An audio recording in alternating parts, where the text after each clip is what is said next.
Because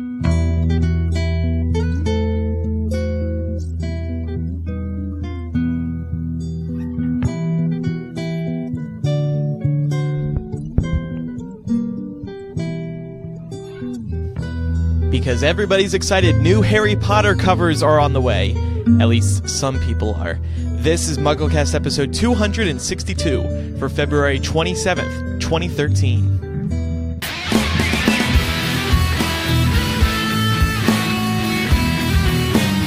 This week's podcast is brought to you by Audible.com, the internet's leading provider of audiobooks with more than 100,000 downloadable titles across all types of literature, including fiction, nonfiction, and periodicals. For a free audiobook of your choice, go to audiblepodcast.com/MuggleCast.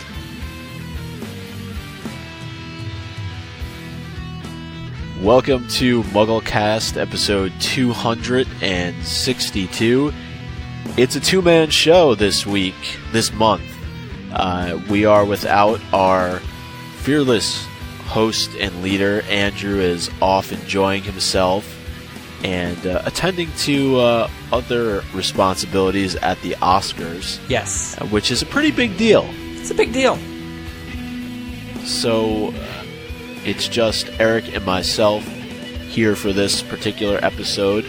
We have plenty of news to catch up on, some big stories, one Pottermore related, one related to the book series, have several voicemails, tweets, and emails to go through. Voicemails are back. Yes, are back. Full force. Last episode, it was just one voicemail. That was just to whet your appetite, to get you guys back into the flow of sending in voicemails, but we have quite a few this week. Flow it did. We have, well, I won't say exactly how many, but we do have quite a few. So that's great. Thank you guys for sending those in. And we'll also repeat the number for you, the hotline number, as we get closer to the voicemails in the show. So there was an exclusive interview done with Charlie Redmayne, who is the CEO of Pottermore. It was a sit-down interview where he really went in depth about this online platform and answered a lot of questions that people had, even addressed some of the fan frustration that has been ongoing really since the beta test. Mm-hmm. Yeah, we'll include this in the show notes, but PottermoreNews.com released this, it was a two-part interview, actually, and they just released the second part only a couple of days ago.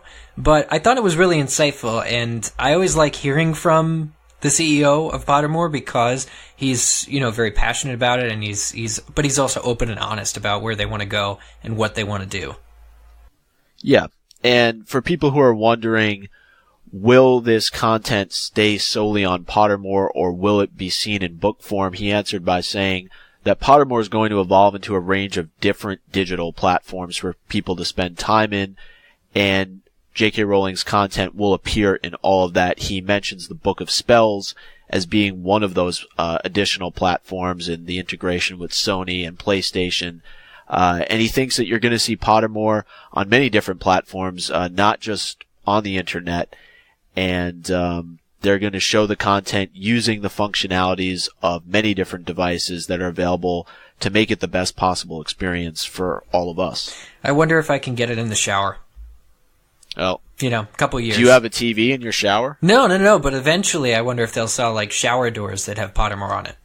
Yeah. What was the one thing we were talking about not too long ago was on the backs of seats in airplanes? Yes. Yeah, which that would be cool. I haven't taken a long enough distance flight for quite a while to actually have, gosh, I miss it, TVs on the back of my seats. But anytime you do sort of an international flight, the movie selection screens where you can choose, TVs and all that, all the television shows that you want to watch, anything, that would be a great opportunity to review Pottermore, or to experience it again if you're going through, the different moments and memories and all that stuff.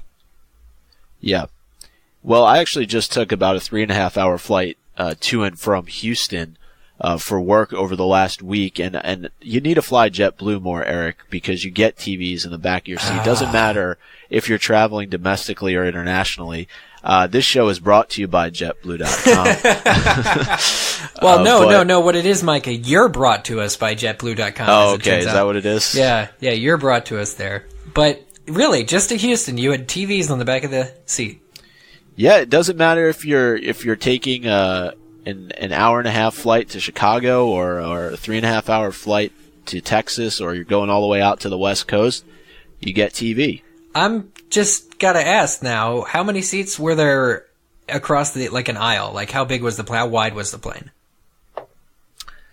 It depends. They have two types of aircrafts. They have the 2 and 2. With the aisle down the middle. And there are still TVs on the back of the seats. There's still TVs. Oh my absolutely. gosh, here I am thinking it's only big planes. Well, and then they also have the Airbus, which has 3 on each side. I've been proven wrong. It's just crazy. Yeah, usually I get like United or a Southwest, and it's a tiny plane, and I'm just like, okay, clearly they couldn't put TVs in the back of every seat. They can. You should file a complaint and see how that nets out. But just some other things that Charlie Redmayne touched on in his interview. They asked him, how closely is J.K. Rowling involved in Pottermore? What role does she play? He goes on to say that it was her brainchild, her idea. She wanted to really give something back to the fans, and she's immensely grateful and respectful to her fans. And that she does look at all the artwork that is put into Pottermore. She's not necessarily involved day to day.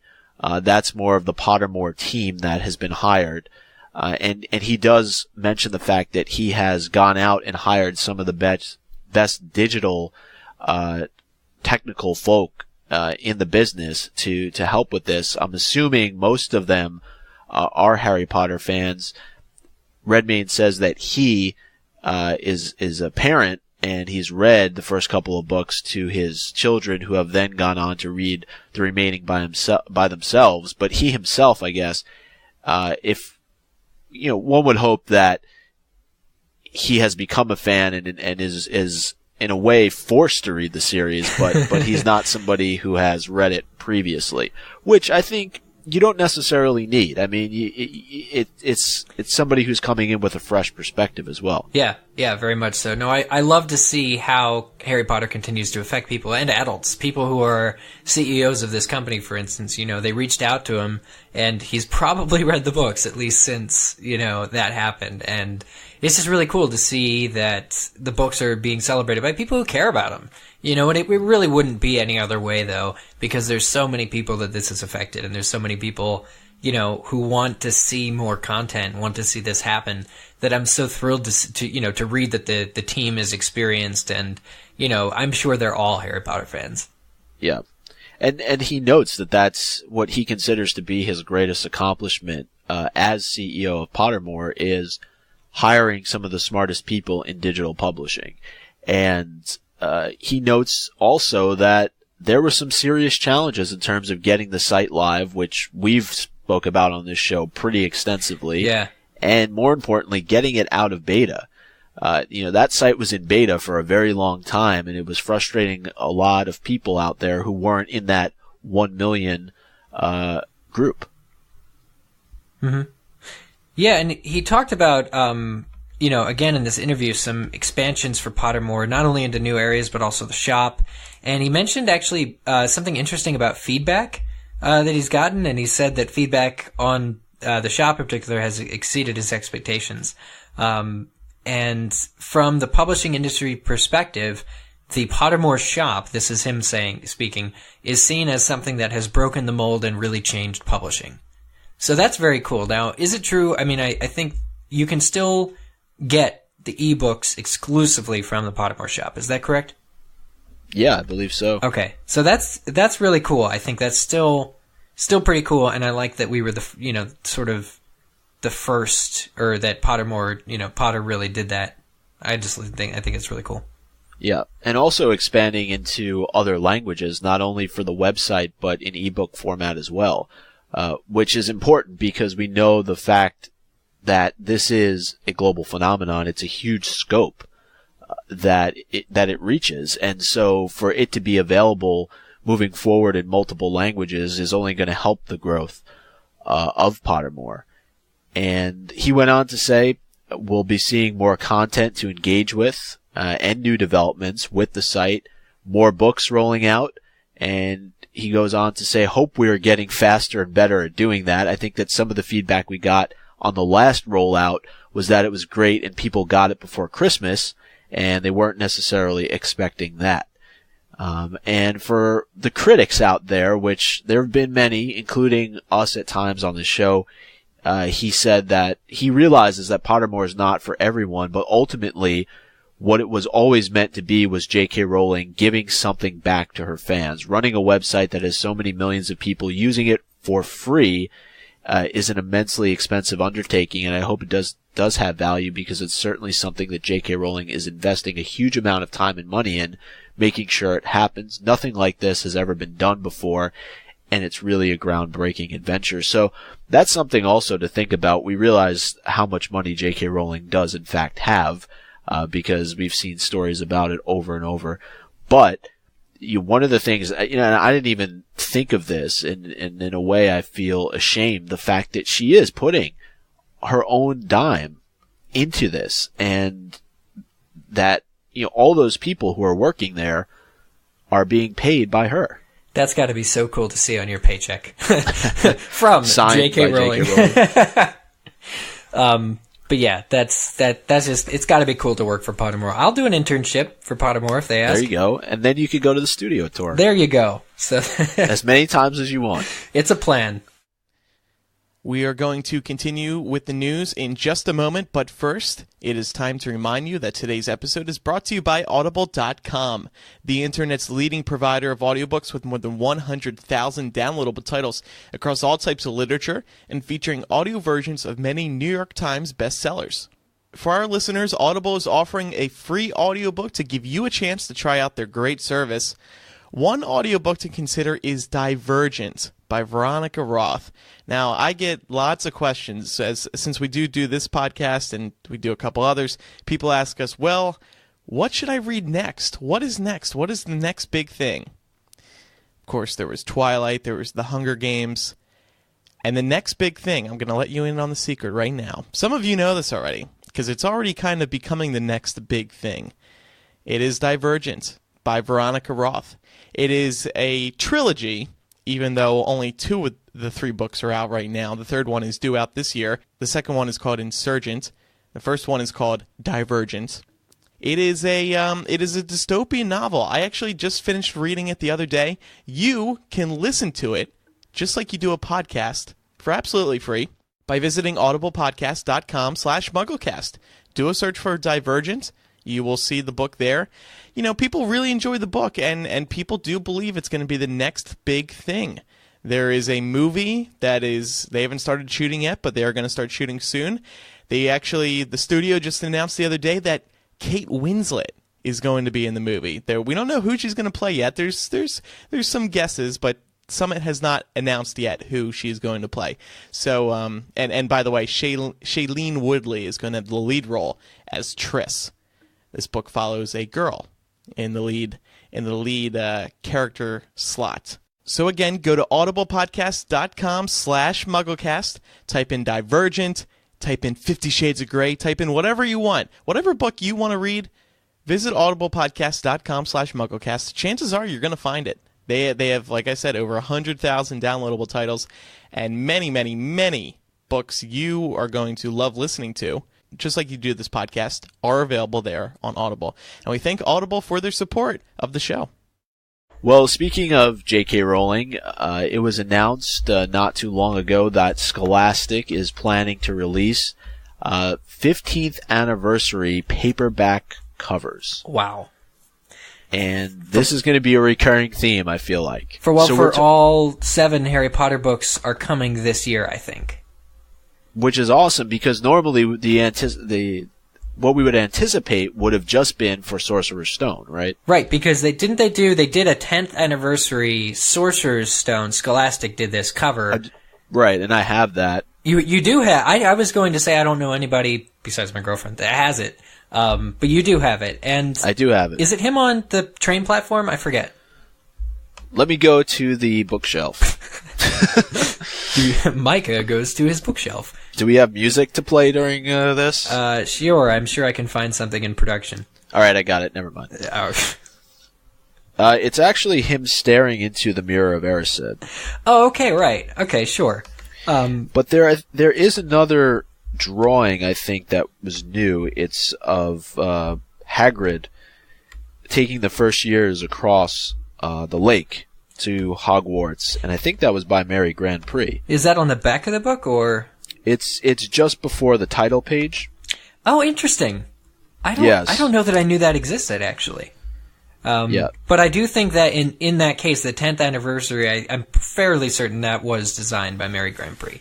In this case, both the artwork appearing in that 10th anniversary collection. But actually this time, guess what? 5 years later, it's a 15th anniversary collection. And there's actually a pretty cool news story, pretty cool interview with the artist who's been tasked with designing these new covers. Oh, yeah? Yeah, his name is Kazu Kibuishi, I believe. And Publishers Weekly first announced it, and they announced that Scholastic was fond of this guy's work. He's known mostly for illustrating the Amulet series of books, which I'm unfamiliar with, so I don't actually know. So am I. I've never heard of them. I don't know anything about it. But you know the way that books trend these days. So I'm sure that I would be able to walk into like Barnes & Noble and find it. But anyway, apparently he's a big Harry Potter fan, which is also works in our favor, I guess. And he says that at first he was hesitant to agree, once he was approached to redesign the Harry Potter books. But, and here's a quote from him, "Initially, I didn't want to see it done because I love the original covers so much. I'm a huge fan. But after thinking about it for a while, I figured if someone were going to do it, I should try it." Yeah, so a true fan, like you said earlier, Yeah. somebody who didn't want to really mess with the original. And I think the reality is that cover of Sorcerer's Stone by Mary Grand Prix, just like all the other American editions, are always going to be the originals. But the thing is, moving forward, there's obviously going to be these anniversary editions, and I would think that Mary Grand Prix has quite a stock in her home somewhere of all the different covers and chapters that she put together at one point or another, where she certainly has extras available. But perhaps she was just busy, with other things, and she didn't have time to work on yet another cover of Sorcerer's Stone. I'm sure she's done plenty in her day and is quite ready to move on to other things. Yeah, I'm sure that it was probably Scholastic just wanting to go a different direction. Because from what I know of the art and Mary Grand Prix's art, like, she doesn't actually own anything that she produced. Scholastic does, so she can't resell or produce or anything of her previous work on the book. If they would ask her to do something else, I'm sure she would. But I think in this case, they really just wanted a different look than was with the previous books. And this actually this discussion reminds me, or prompts me to ask, maybe we'll get into a little bit of a favorites segment here. But since we're talking about the covers, what's your favorite American cover of the Harry Potter books, Micah? Favorite cover would probably have to be Prisoner of Azkaban. Really? Yeah. Okay. Why? There's a lot. There's a lot in most of her covers that really detail a lot of the scenes and characters and moments of that particular book. But I just feel if you look around that particular cover, there's so much to take stock of. If that makes sense. Yeah, so I'm looking at it right now, and it's Harry and Hermione on the Hippogriff, and I love this scene. It's obviously the breaking Sirius out of his cell scene. Right. Spoiler alert for book 3. Yeah, but if you don't know that by now. Yeah, I know. And then Sirius Black himself appears on the cover in a shadow, or as a shadow, which is totally cool. Yeah, and if you look on the inside flap, you actually have Scabbers. The inside flap of the front cover on the bottom right-hand side. You can kind of see his shadow magnified a little bit there. Oh, man.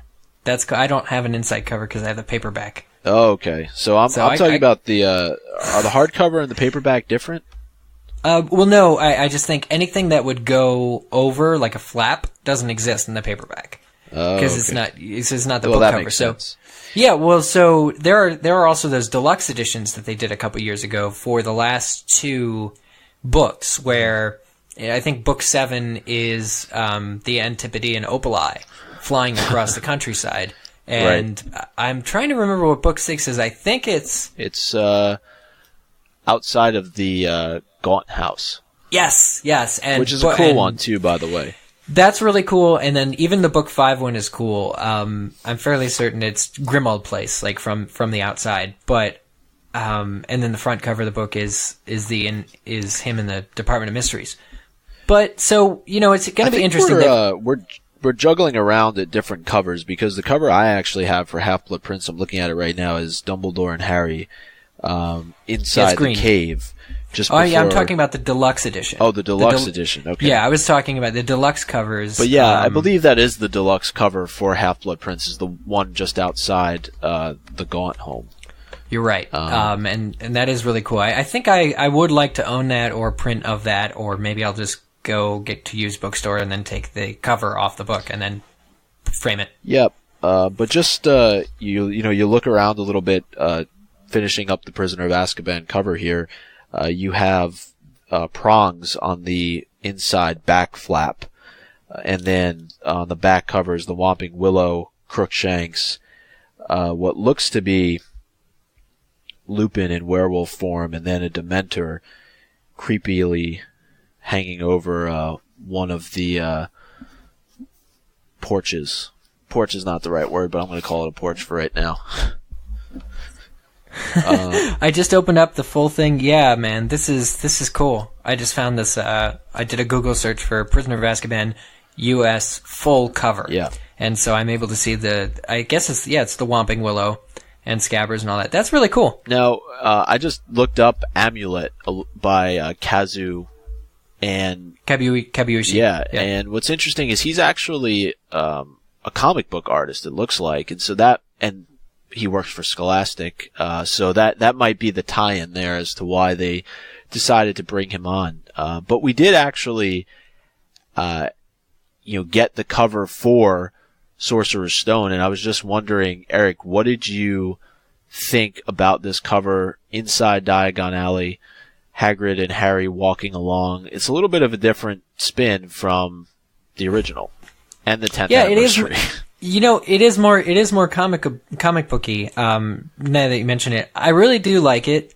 This new proposed cover.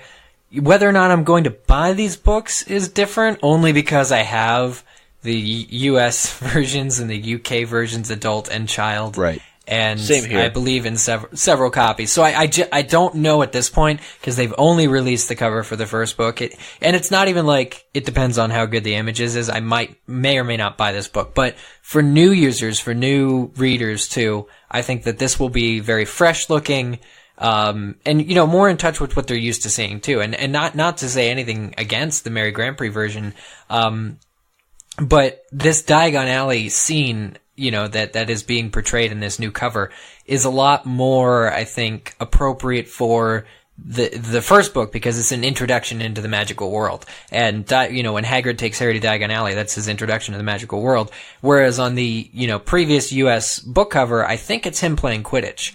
And there are some columns or something, and he's on his broom. And look, it's fine. It absolutely served its purpose. But this, I think, is more allegorical of the story inside. Yeah. You're right. It is him trying to go for the snitch on the cover. There's also a unicorn, a shot of Fluffy, and then on the back you have what looks like Dumbledore and an owl. And I'm sure there's a couple of other nuggets around here. There's a flying key. Yeah, she's really good with piling things on top of each other. Give her that credit for sure. But actually, we didn't. We covered your favorite. My favorite, I have to say though, the U.S. Goblet of Fire is still my favorite book cover, mostly because of the what you see on the front. I don't think owned the hardcover of it, so I didn't look at the flaps or the back. But on the front, I think is still the best image of, because Harry is there with his wand. He's smiling. You see Cedric and the other two champions, Victor and Fleur. And he's got his pot of gold, or actually, I always thought it was a pot of gold as his Triwizard winnings, but actually it's a golden egg, now that I'm looking at it. Wow, I never got that.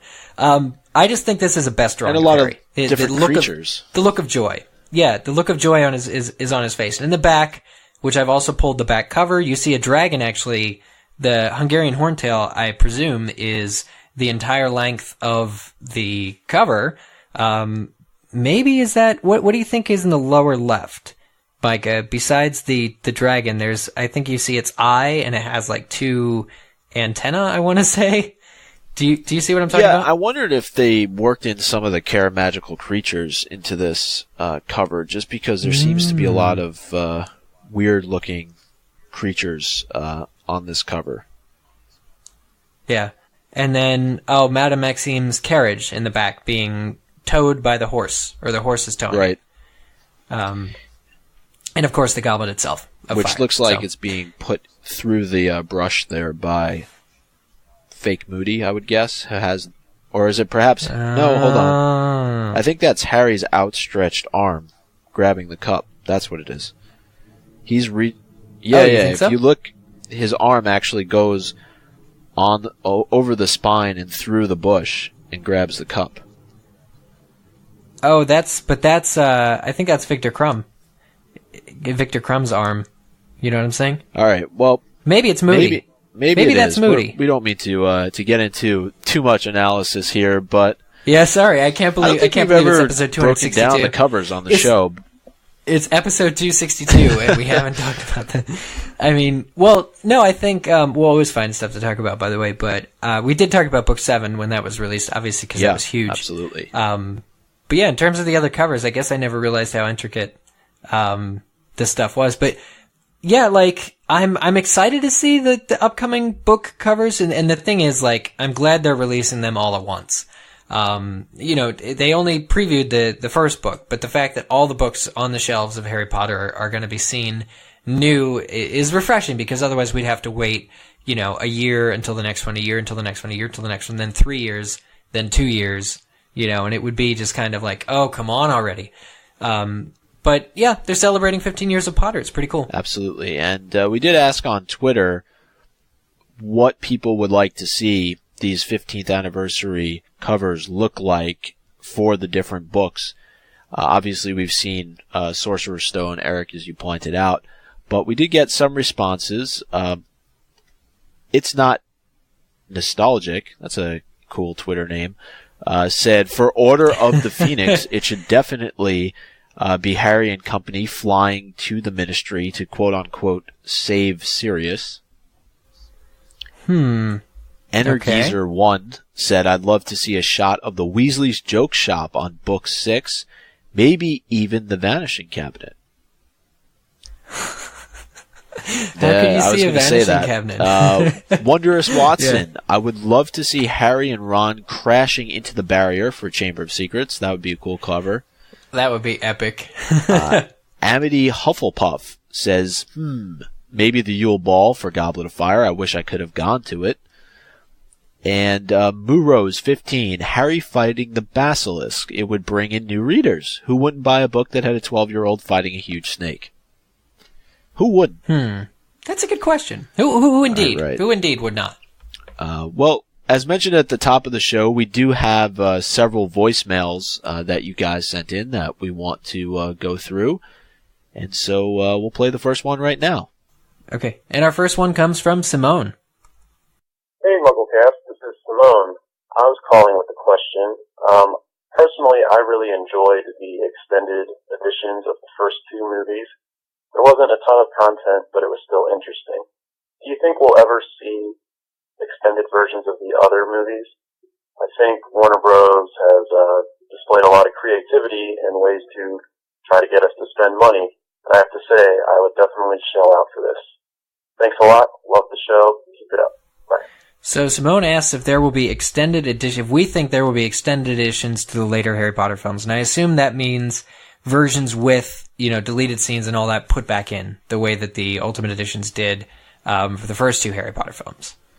Yeah, and does he mean in theaters, or is he talking about just because they have done them on television, and particularly with ABC Family, I know they always put the deleted scenes in.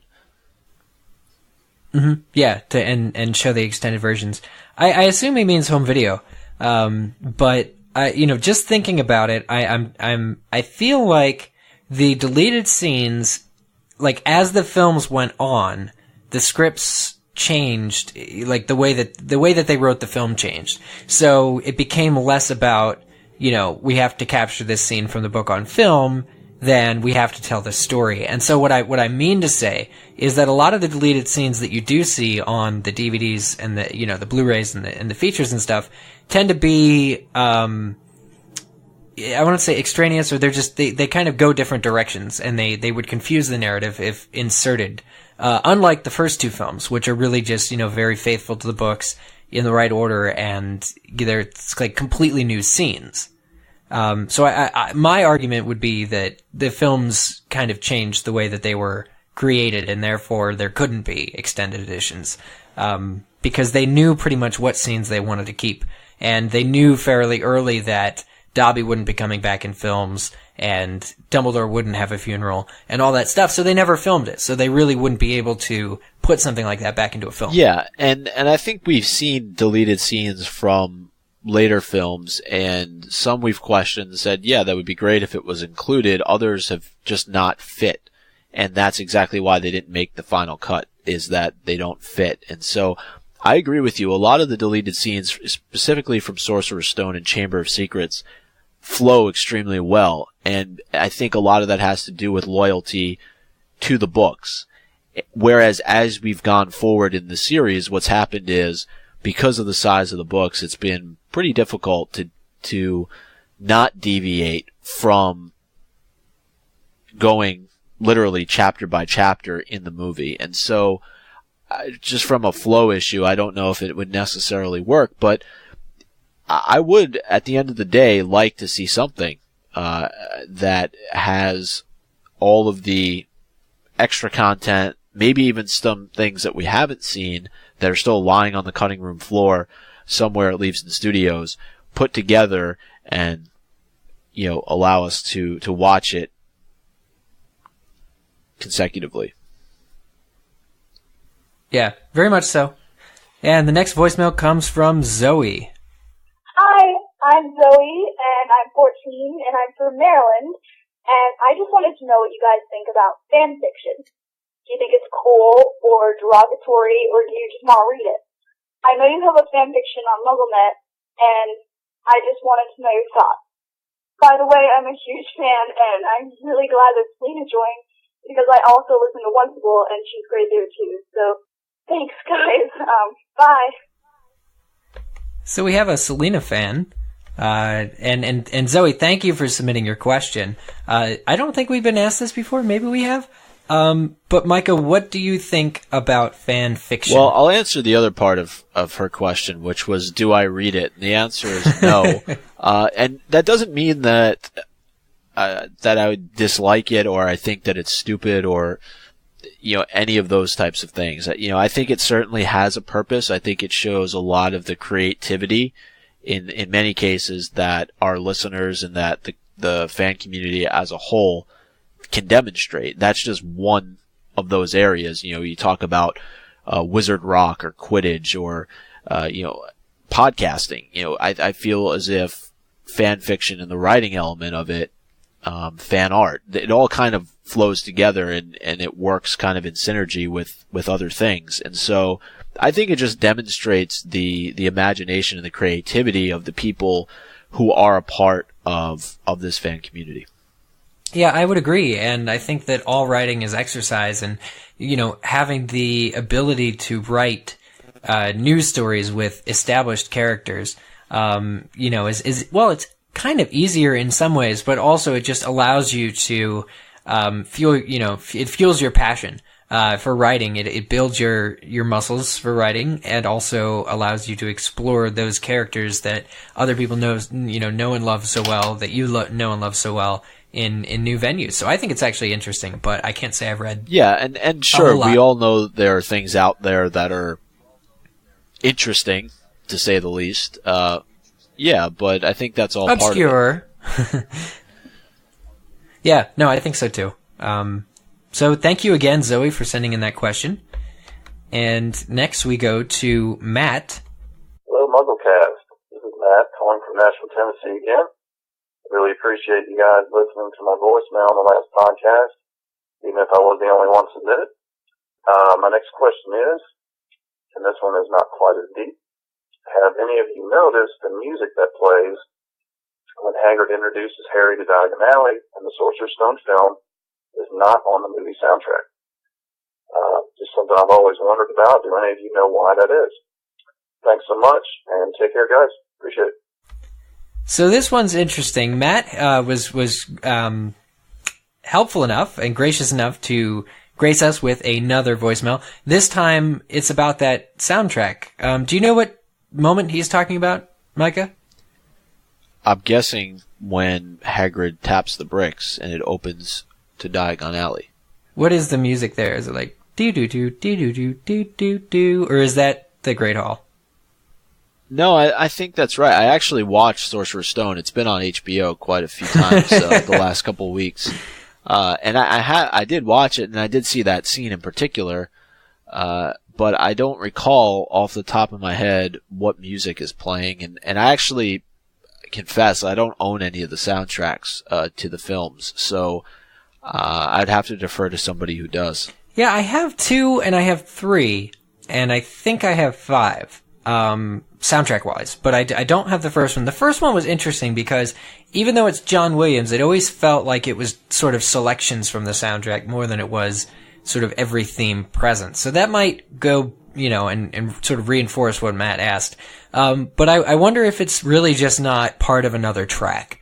Maybe, cause not that John Williams reuses themes, although we know he does cause that's the point. I wonder if that bit might not actually be, labeled something different. But to be sure, we should rewatch that scene and also get the soundtrack to find out. But if any of our listeners can help out and happen to have the Sorcerer's Stone soundtrack and just want to see if, Matt is correct and in fact that song is not on the soundtrack, write into us, let us know, or submit a voicemail of your own and we'll play it on a forthcoming show and we'll get that cleared up. Yep, absolutely. I'm actually trying to see if I can pull it up here on YouTube. Oh, okay. That's a good idea, actually. Let's see. It sounds like Christmas music, basically. Though, I would seem to think that this particular song is somewhere on the soundtrack. But we'll move on to the next voicemail, and like Eric said, we'll get back to you guys on the next episode. Once we have our research team here at MuggleCast dig into that deeper. Actually, Micah, this song is, many people don't know this, it's actually from the Home Alone soundtrack. And that's where you can find it, because it's Christmas time. That's why I said it sounded like Christmas music. It sounds like Christmas music. No, but yeah, very weird. And we will indeed have our scouts get on that for you. So the next voicemail comes from David. Hi, MuggleCast. This is David. And my question is, I've been wondering, whatever happened to the room requirement after Crab, or was it Goyle, or one of Malfoy's 2 henchmen, decided to beam fire in the 7th book? So I'd love to hear your take on that. Bye! So David wants to know what happened to the room of requirement after the Fiend Fire incident in Book 7. All those fire animals running around. Yeah, and more powerful enough that it could destroy a Horcrux. I don't know. I wonder what happened to that. I don't think it was, I don't think it burned down the room. You know what I'm saying? But everything in it was probably obliterated. Right. And I think that it was Crab who did it, if I recall correctly. And I would agree, Eric. I don't know what happened to the room. I would assume that it would always be there to serve the purpose of whomever happened to cross it in the future.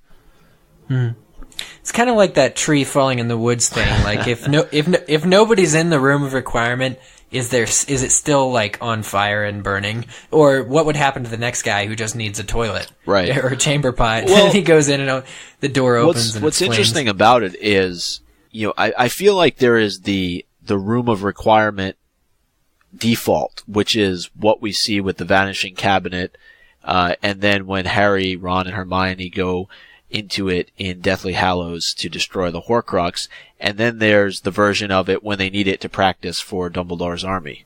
You know what I mean? Yeah, I feel like, the room with all the crap in it, that's like the default setting. That's its true form.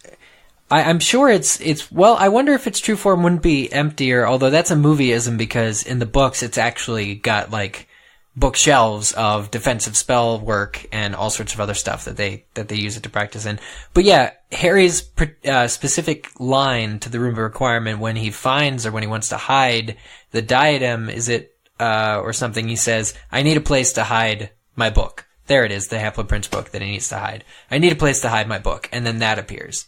So yeah, I think in some incarnation, like, and pretty much everything in that room, anything anybody hid at Hogwarts, which that's how that room got so crowded, is that's how many people use that room to hide stuff. So I think you're right, Mike. If it's not the default, it's at least the most, common room, that people are looking for. So probably a makeout room too. I'm just guessing. Probably there was the incident with the mistletoe. Yep. There you go. With Cho. All right. Final voicemail is from Carl. All right. Hi, this is Carl from Hawaii, and I just wanted to say thank you for having a wonderful show. And if it wasn't for you guys, I probably wouldn't be like a Twilight and Hunger Games and all those fans, because I found you guys because I was a Harry Potter fan, but because of you guys doing the spin-off podcast, I got involved in all those shows, all those movies too. So I just want to say thank you and aloha, and have a nice day. Aloha. Aloha, Carl. Thanks for submitting your voicemail. So Carl just wanted to say thanks, and that's really cool to hear that we turned you on to some other fandoms and, some of the other book series that we enjoy. Yeah, very envious of the weather out in Hawaii right now. I'll tell you that.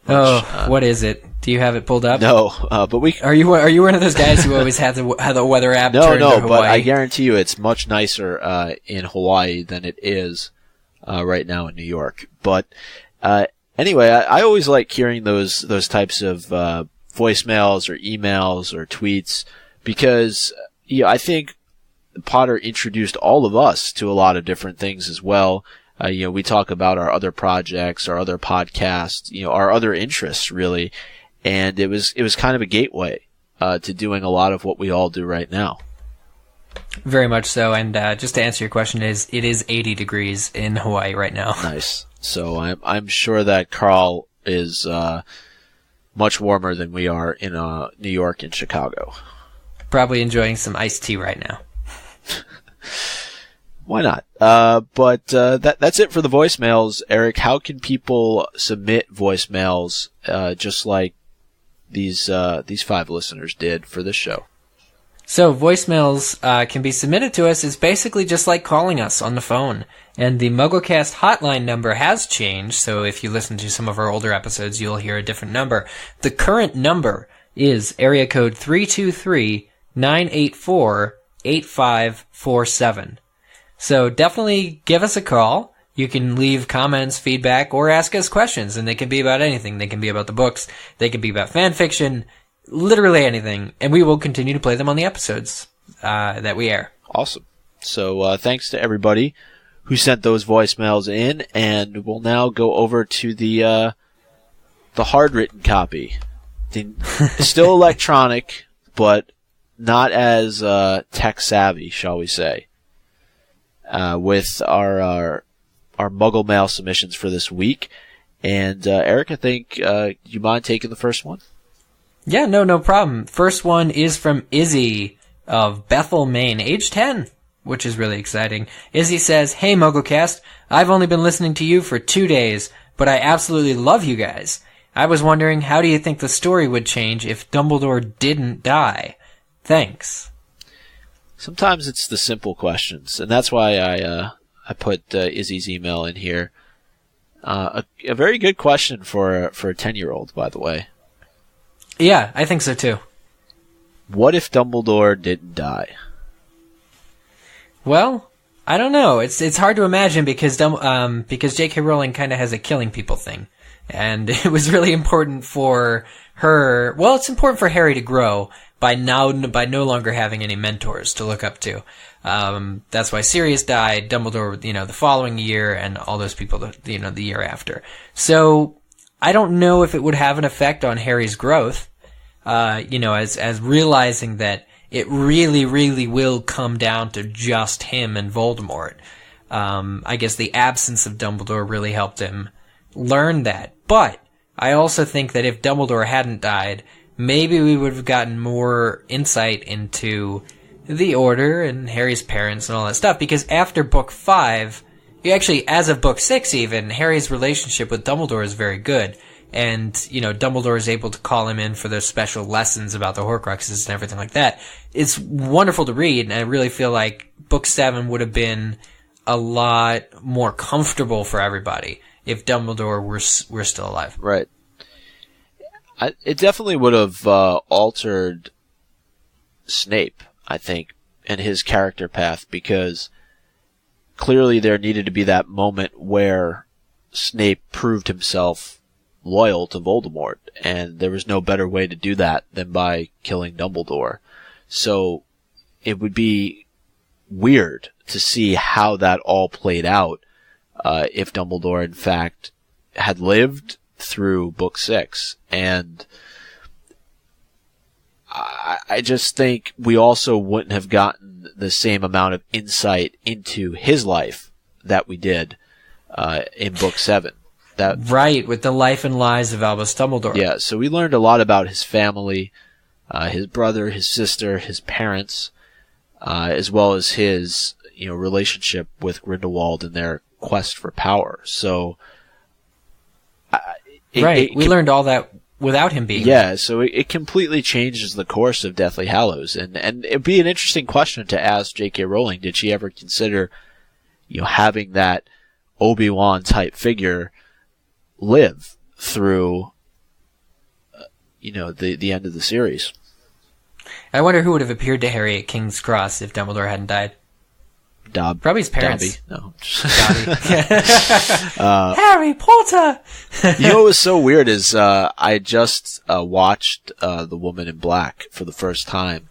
Oh, really? And speaking of King's Cross, because there's kind of a similarity to how that movie ends.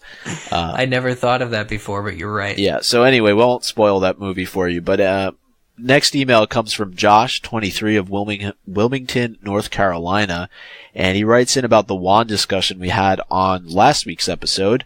He says he was listening to that episode when we started talking about how wands, specifically about how in the first two films the wands look quite plain, and that for A Prisoner of Azkaban it was changed so that characters had more ornate wands that reflect their characters. In the books, Jo doesn't often describe wands, and when she does, she usually only gives us the kind of wood used, the core ingredient, and the length, but doesn't really give detail as to the outer facade of the wands because it really isn't important to the story. It does, however, make sense that a visual medium like the film would want to make the wands look as unique and character-specific as possible. That being said, it does seem unlikely that Ollivanders would sell an 11-year-old a wand that looks like Voldemort, and it got me thinking, what if the wand's appearance changes over time? That is, a popular mechanic of RPG games, that a weapon or item will change appearance as it is used, thus reflecting the character's bravery, skill, and morality. In the same way, a wand might change appearance based on the kind of spells you use and your proficiency with them, as well as your own personality as you grow. It would also explain why the wand chooses the wizard, because the wand knows that the wizard will change it. We'd love to hear what you think about this theory. Keep up the great work. P.S. Slytherin rules.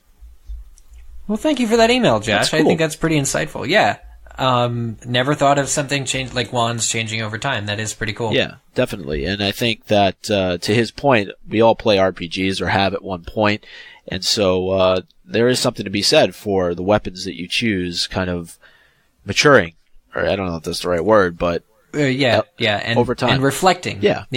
And reflecting you. And I think that there's definitely a basis in that, in the Harry Potter books with wand loyalties as well.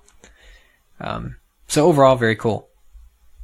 And the next one comes from Rebecca, from Vancouver. Hi, MuggleCasters. I had a thought the other day.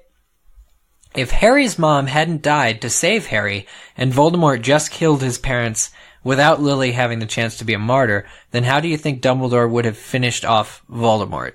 Dumbledore's master plan that comes out in Book 7, in which Harry essentially sacrifices himself, only works because Harry is a Horcrux from his mother's love saving him. So do you think Dumbledore and the Order could have tracked down Voldemort's other Horcruxes on their own had they not had the extra power of a bit of Voldemort's soul on their side, or was the entire good side just in trouble before Halloween 1981? Still of the show, Rebecca.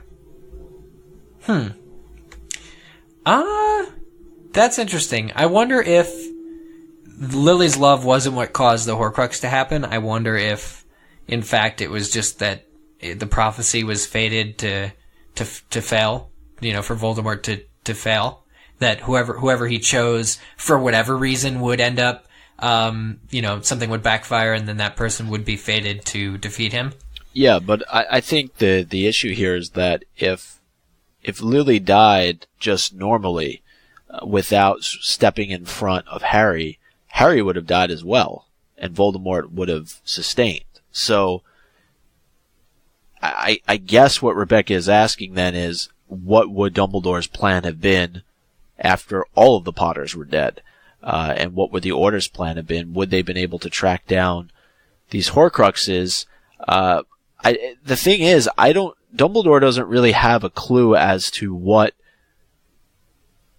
Tom Riddle / Voldemort has been up to prior to Chamber of Secrets with the diary. So Dumbledore really has no clue as to how he has been able to anchor himself to life.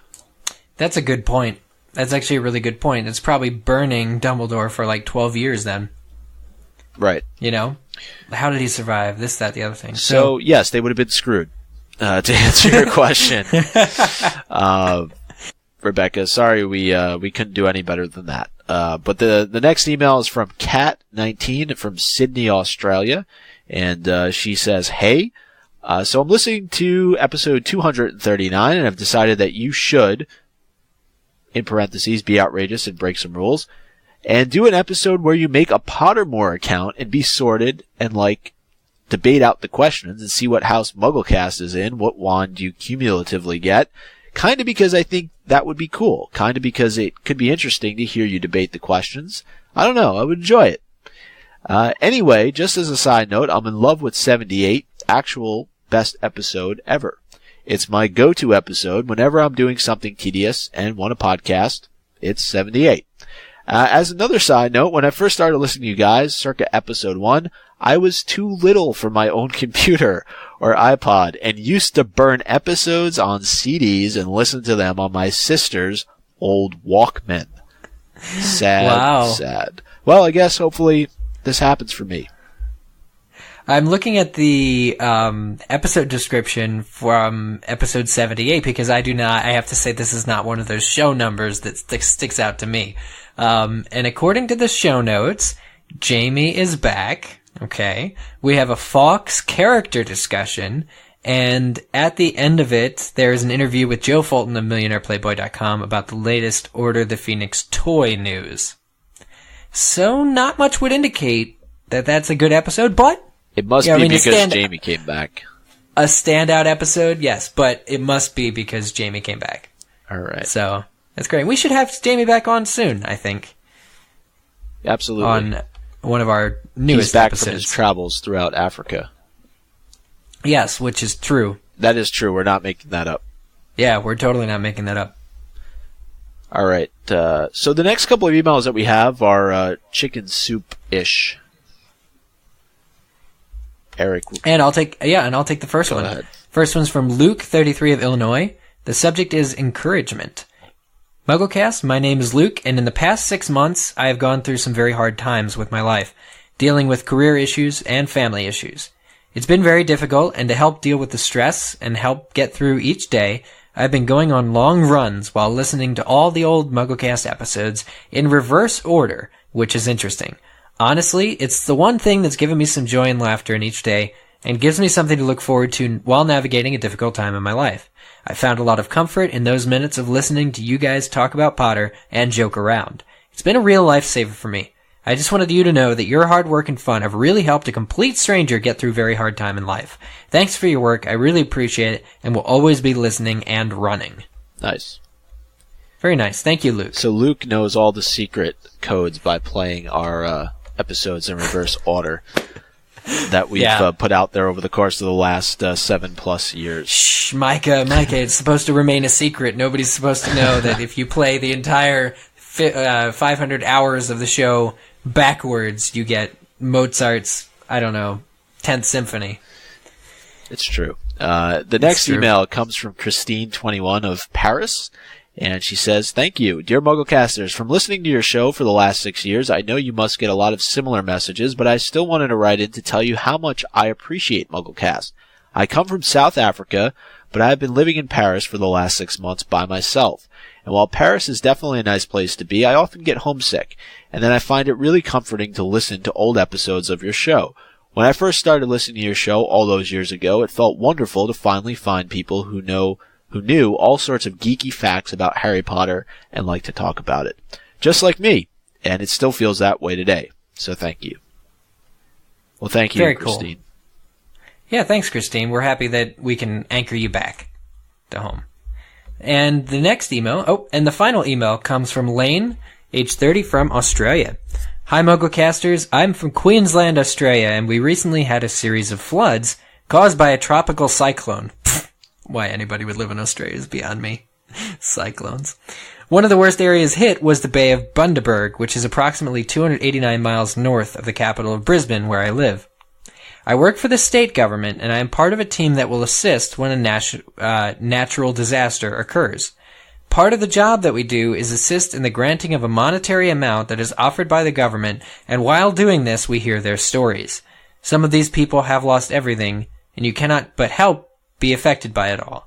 As part of my wind down at the end of the day, I would listen to your podcasts, and just hearing your voices helped me calm down. Thank you, Lane." Well, thanks, Lane. It sounds like you're doing a lot of good work out there in Australia. Very much so. Cool that we heard from some international listeners there. 2 from Australia and 1 from France. So, actually 3 from Australia, going back to and 1 from Vancouver. So we're just all over the place. We are international, baby. We are. But that about wraps it up for episode 262. People who want to follow us can do so in many different ways. We are on Twitter at twitter.com/MuggleCast. We're also on Facebook at facebook.com/MuggleCast. You can also subscribe and review us. Subscribe to the show. We're assuming that if you're listening to us now, you're subscribed to the show, but perhaps you've wandered onto the MuggleCast site and clicked on the on-air graphic, so you can, of course, subscribe to us on iTunes. You can rate and review us there as well. We always like hearing from you guys and getting feedback. You can shoot us an email, either by directly sending it to mugglecast@staff.mugglenet.com, or you can use the feedback form on the website. And we do have a Tumblr as well, which is mugglecast.tumblr.com. Yes, and that's, I always enjoy visiting the MuggleCast, and it's a fan Tumblr. So we have some of our listeners, and actually it's turned into a really great community on Tumblr there for us. So definitely check that out. And again, if you'd like to send us a voicemail, you can do so. That number again is 323-984-8547. And that's the MuggleCast hotline. You can reach us there 24 hours a day, 7 days a week. Somebody's calling us right now. Whoa! Who's that? Who could that be? Not sure. But in case you're looking for any of this information, we will be sure to put the new voicemail number in the show notes, but also onto the MuggleCast website. If you log on to MuggleCast.com, there's a handy-dandy bunch of icons located on the right-hand side of the website for iTunes, Twitter, Facebook, and Tumblr. And you can just click on Contact, and there will be a feedback form on that page where you can send us questions you have, concerns, whatever you want. Pictures. And also transcripts are available on MuggleCast.com for all of our episodes now.